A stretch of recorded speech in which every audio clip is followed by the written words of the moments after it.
¿Alguna vez te has imaginado enfrentándote a un guerrero de casi 3 metros de altura, cubierto de armadura de pies a cabeza? ¿Y si te dijera que en la Biblia hay no uno, sino dos gigantes tan temibles que hacían temblar de miedo a ejércitos enteros? Prepárate para un viaje épico a través de las páginas sagradas, donde veremos cómo Dios usó a los más improbables para derrotar a lo aparentemente invencible. Nuestra travesía comienza en el desierto, donde los israelitas, recién liberados de la esclavitud en Egipto, se enfrentaron a su primer gigante, Og, el rey de Basán. Imagina la escena: un pueblo que pasó generaciones en cautiverio, ahora ante un rey cuya cama medía más de 4 metros de largo. La Biblia nos proporciona detalles fascinantes sobre Og en Deuteronomio 3:11.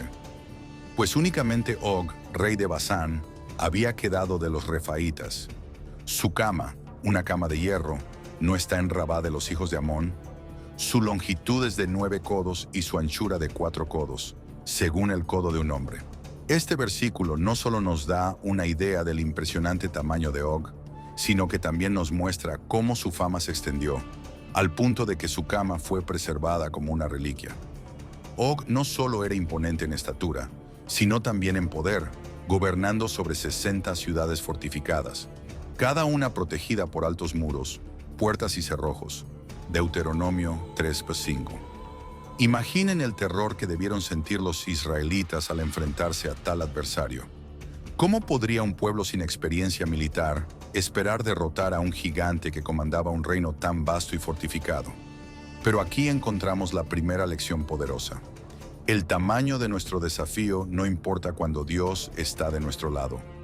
El Señor dijo a Moisés en Números 21:34, «No temas, porque he entregado en tu mano a él, a todo su pueblo y a su tierra».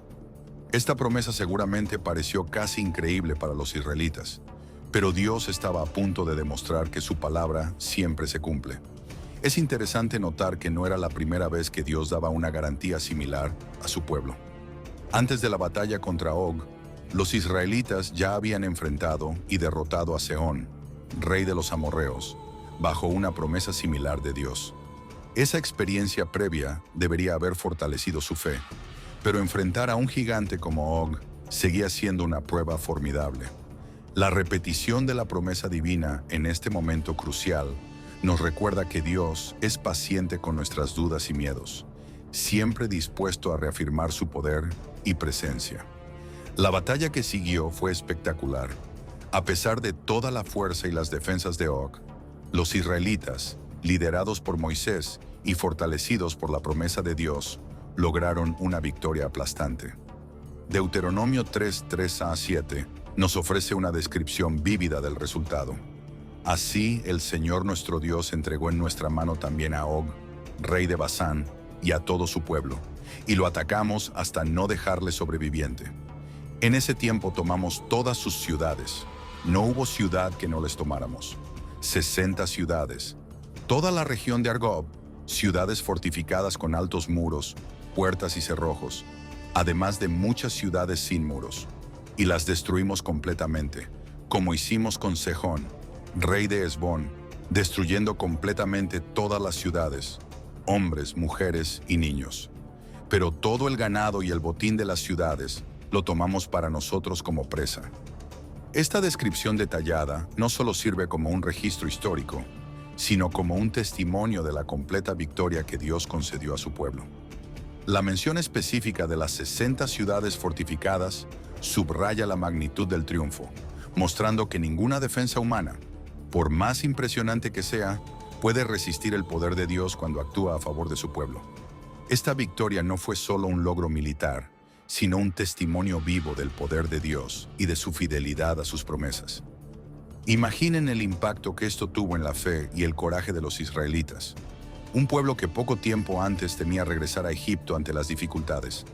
Ahora había derrotado a uno de los reyes más temidos. La conquista de Basán se convirtió en un hito significativo en la historia de Israel, recordado frecuentemente en los Salmos y otros pasajes como un ejemplo del poder liberador de Dios. Por ejemplo, el Salmo 135:10-11 declara: «Él derrotó a muchas naciones y mató a reyes poderosos, a Sehón, rey de los amorreos, y a Og, rey de Basán, y a todos los reinos de Canaán, y dio la tierra de ellos en herencia a Israel, su pueblo. Este recuerdo servía como un faro de esperanza y confianza para las futuras generaciones, recordándoles que con Dios ningún obstáculo es insuperable.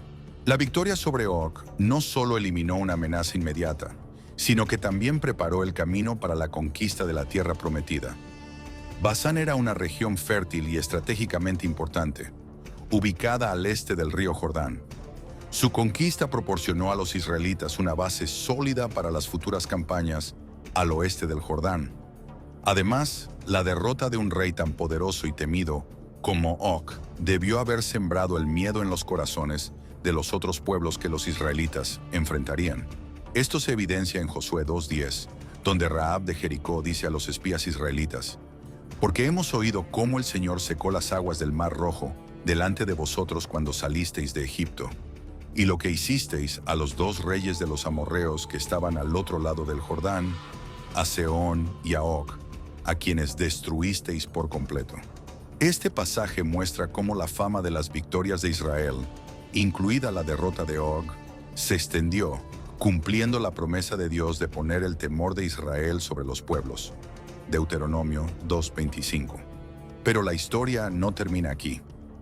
Siglos después, los israelitas enfrentarían a otro gigante, quizás aún más intimidante que Og. Su nombre era Goliat, el campeón de los filisteos, enemigos de Israel en la época del rey Saúl. El escenario de esta nueva batalla era muy diferente. En lugar del desierto y las ciudades fortificadas de Basán, la confrontación con Goliat tuvo lugar en el valle de Elá, una área fértil en la región montañosa de Judá. El contexto político y militar también había cambiado drásticamente. Israel ya no era un pueblo nómada recién salido de Egipto, sino una nación establecida con su propio rey. Sin embargo, a pesar de estos cambios, todavía enfrentaban el desafío de confiar en Dios ante un enemigo aparentemente invencible. Goliat era un espectáculo imponente. La Biblia nos ofrece una descripción detallada en 1 Samuel 17:4-7. Salió del campamento de los filisteos un hombre llamado Goliat de Gat, cuya altura era de 6 codos y un palmo. Llevaba en la cabeza un casco de bronce y vestía una coraza de escamas que pesaba 5,000 siclos de bronce. En las piernas llevaba grebas de bronce y una jabalina de bronce entre los hombros. El asta de su lanza era como un rodillo de telar, y la punta de su lanza pesaba 600 siclos de hierro, y su escudero iba delante de él. Pausamos un momento para considerar estas medidas. 6 codos y un palmo equivalen a aproximadamente 2,90 metros. La coraza que vestía pesaba alrededor de 57 kili. Más que muchas, Goliat no solo era un gigante, sino una fortaleza ambulante, cuya lanza tenía una punta de hierro que pesaba alrededor de 7 kilos. Durante 40 días, Goliat desafió y se burló de los ejércitos de Israel y de su Dios. 1 Samuel 17:8-10 registra sus palabras. ¿Por qué habéis salido a formar línea de batalla? ¿No soy yo filisteo y vosotros siervos de Saúl? Escoged de entre vosotros un hombre que baje a mí. Si él puede luchar conmigo y matarme, seremos vuestros siervos. Pero si yo lo venzo y lo mato, entonces seréis nuestros siervos y nos serviréis. Este desafío devastaba la moral de las tropas israelitas, recordándoles su aparente inferioridad cada mañana y tarde durante más de un mes. 1 Samuel 17:11 describe el impacto. Oyendo Saúl y todo Israel estas palabras del filisteo, se turbaron y tuvieron gran miedo. En este contexto de desesperación, surge un héroe improbable: David, un joven pastor. David no estaba en el campo de batalla, sino en casa cuidando las ovejas de su padre. Solo cuando su padre lo envió a llevar suministros a sus hermanos en el ejército, se encontró con la situación. 1 Samuel 17, 20, 22 narra: David se levantó de madrugada, dejó las ovejas al cuidado de un guarda, tomó la carga y partió como Isaí le había ordenado. Llegó al campamento cuando el ejército salía en orden de batalla y daba gritos de guerra. Israel y los filisteos se pusieron en orden, fila contra fila. David dejó su carga al cuidado del guardián del equipaje, corrió a las filas y saludó a sus hermanos. La llegada de David, contrastando con los soldados experimentados, enfatiza su condición de simple mensajero, ajeno al terror que dominaba el campamento. Mientras los guerreros temblaban de miedo, David, movido por una fe inquebrantable, se ofreció para enfrentar a Goliat. Su reacción inicial al desafío de Goliat es reveladora. 1 Samuel 17:26 registra sus palabras. Entonces habló David a los hombres que estaban junto a él, diciendo: ¿Qué harán al hombre que mate a este filisteo y quite el oprobio de Israel? ¿Quién es este filisteo incircunciso para que desafíe a los ejércitos del Dios viviente? La perspectiva de David, que veía en Goliat solo a un filisteo incircunciso desafiando al Dios viviente, contrasta radicalmente con la de los soldados, quienes veían un gigante invencible. La oferta de David para luchar contra Goliat fue recibida inicialmente con escepticismo. Incluso su hermano Eliab lo acusó de arrogancia e irresponsabilidad. 1 Samuel 17:28. El rey Saúl, cuando finalmente accedió a dejar que David luchara, intentó vestirlo con su propia armadura, demostrando una falta de comprensión de la verdadera fuente de fuerza de David. La negativa de David a usar la armadura, 1 Samuel 17:39, no fue solo una cuestión de comodidad física, sino una declaración de fe, confiando en la protección divina en lugar de la humana. Las palabras de David a Saúl en 1 Samuel 17:37 resumen su confianza. El Señor que me libró de las garras del león y del oso, Él me librará de la mano de este filisteo. Saúl le dijo: Ve, y el Señor esté contigo. El enfrentamiento entre David y Goliat es uno de los momentos más dramáticos e inspiradores de la historia bíblica. Las palabras de David al acercarse a Goliat resuenan a través de los siglos. Tú vienes contra mí con espada, lanza y jabalina, pero yo vengo contra ti en el nombre del Señor de los ejércitos, el Dios de los escuadrones de Israel, a quien has desafiado. Hoy el Señor te entregará en mis manos y yo te venceré. Te cortaré la cabeza y daré hoy los cadáveres del campamento filisteo a las aves del cielo y a las bestias de la tierra, para que toda la tierra sepa que hay Dios en Israel. 1 Samuel 17, versículos 49 a 50, narran el desenlace de una historia épica. David metió la mano en su bolsa, sacó una piedra y la lanzó con su honda, golpeando al filisteo en la frente. La piedra se le incrustó en la frente y cayó de bruces al suelo. Así David venció al filisteo con una honda y una piedra, sin tener espada en la mano. Este momento crucial no solo decidió la batalla, sino que demostró de manera dramática que la verdadera fuerza no reside en el tamaño físico o el armamento, sino en la fe y la confianza en Dios. La caída de Goliat con una única piedra precisa no fue una mera casualidad, sino una manifestación tangible del poder de Dios actuando a través de un siervo fiel. La victoria de David sobre Goliat no fue solo un triunfo personal, sino un punto de inflexión en la historia de Israel, marcando el inicio del ascenso de David como líder y futuro rey, y sirviendo como un poderoso testimonio del poder de Dios para realizar lo imposible a través de aquellos que confían en Él. El impacto inmediato de esta victoria se describe en 1 Samuel 17, 51-53. David corrió, se paró sobre el filisteo, tomó su espada, la sacó de su vaina y lo mató cortándole la cabeza. Al ver los filisteos que su campeón estaba muerto, huyeron. Entonces los hombres de Israel y de Judá se levantaron, gritaron y persiguieron a los filisteos hasta la entrada del valle y hasta las puertas de Ecrón. Los filisteos heridos cayeron por el camino de Saharaim hasta Gat y Ecrón. La derrota de Goliat no solo eliminó la amenaza inmediata, sino que también inspiró a todo el ejército de Israel a perseguir y derrotar a los filisteos, transformando lo que podría haber sido una derrota humillante en una victoria aplastante. Estas historias, separadas por siglos, comparten temas profundos que resuenan hasta hoy. Ambas nos muestran que los gigantes en nuestras vidas, ya sean desafíos, miedos o adversarios, pueden parecer insuperables a primera vista. Pero cuando confiamos en Dios y actuamos con fe, descubrimos que ningún obstáculo es demasiado grande. La victoria de Israel sobre Og y la de David sobre Goliat no fueron el resultado de superioridad militar o estrategia brillante, sino de una confianza inquebrantable en el poder y la fidelidad de Dios. Esto nos recuerda que en nuestras propias batallas, La clave para la victoria no está en nuestra fuerza o recursos, sino en nuestra disposición de confiar y obedecer a Dios, incluso cuando las circunstancias parecen imposibles. Og y Goliat representan más que solo enemigos físicos. Simbolizan todo lo que nos intimida, nos hace dudar y temer. Pueden ser problemas de salud, dificultades financieras, relaciones conflictivas o batallas internas. El principio, sin embargo, permanece el mismo.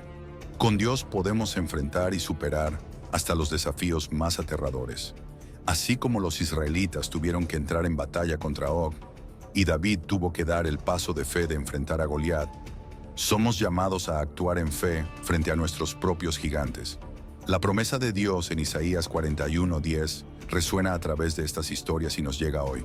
No temas, porque yo estoy contigo, no te desalientes, porque yo soy tu Dios. Yo te fortaleceré, ciertamente te ayudaré, sí, te sostendré con mi diestra justa. La lección de Moisés al liderar a los israelitas contra Og nos enseña sobre la importancia del liderazgo basado en la fe, incluso ante un enemigo aparentemente invencible. Moisés confió en la promesa de Dios e inspiró al pueblo a hacer lo mismo. Esto nos recuerda que, como líderes en nuestras propias esferas de influencia, nuestra confianza en Dios puede inspirar a otros a enfrentar sus propios gigantes. El liderazgo de Moisés en este momento crítico no se basó en su propia fuerza o sabiduría, sino en su disposición de confiar y obedecer a Dios. De la misma manera, somos llamados a liderar no por dominio o fuerza, sino por fe y ejemplo, confiando en que Dios puede hacer lo imposible a través de nosotros. Por otro lado, la historia de David y Goliat nos muestra que Dios a menudo elige a personas improbables para llevar a cabo sus propósitos. David no era un guerrero experimentado, sino un joven pastor. Sin embargo, su fe y valentía lo convirtieron en el héroe que Israel necesitaba. Esto nos anima a no subestimar nuestro potencial cuando estamos alineados con los propósitos de Dios. Como Pablo escribe en 1 Corintios 1:27-29. Dios escogió lo necio del mundo para avergonzar a los sabios, y escogió lo débil del mundo para avergonzar a lo fuerte. Dios escogió lo vil del mundo y lo despreciado, lo que no es, para anular lo que es, para que nadie se jacte delante de él. Esta verdad nos recuerda que Dios puede usar a cualquiera de nosotros, sin importar nuestras limitaciones aparentes, para cumplir sus propósitos y glorificar su nombre. Ambas historias subrayan la importancia de confiar en los recursos de Dios en lugar de los nuestros. Los israelitas no tenían ninguna posibilidad contra Og, confiando solo en sus propias fuerzas. De la misma manera que David no habría derrotado a Goliat con armas convencionales. Fue la confianza en el poder de Dios lo que hizo la diferencia. Esto nos desafía a reconsiderar cómo enfrentamos nuestros propios desafíos. ¿Confiamos en nuestras habilidades o en la fuerza infinita de Dios? El apóstol Pablo expresa esta verdad en 2 Corintios 12:9-10. Pero él me dijo, te basta mi gracia, porque mi poder se perfecciona en la debilidad. Por tanto, me gloriaré aún más gustosamente en mis debilidades, para que el poder de Cristo repose sobre mí. Por eso, por amor a Cristo, me deleito en las debilidades, en insultos, en necesidades, en persecuciones, en angustias, porque cuando soy débil, entonces soy fuerte. Finalmente, estas narrativas nos enseñan sobre la verdadera naturaleza del coraje. El coraje no es la ausencia de miedo, sino la voluntad de actuar a pesar de él.